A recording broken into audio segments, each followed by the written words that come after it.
میرے اور آپ کے نبی محمد مصطفیٰ صلی اللہ علیہ وآلہ وسلم نے کہا کہ میں اولین مسلمان ہوں۔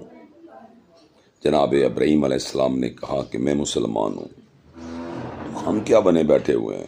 ہم کیوں نہیں مسلم بنتے؟ ہم کیوں نہیں سونے نبی کے امتی بنتے؟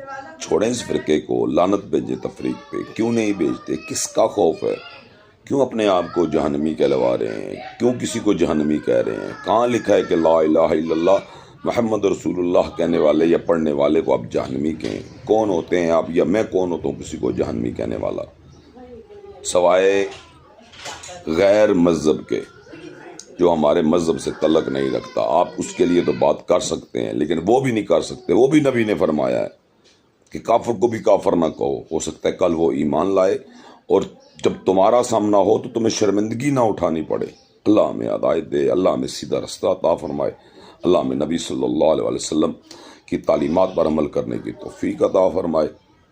السلام علیکم ورحمۃ اللہ وبرکاتہ۔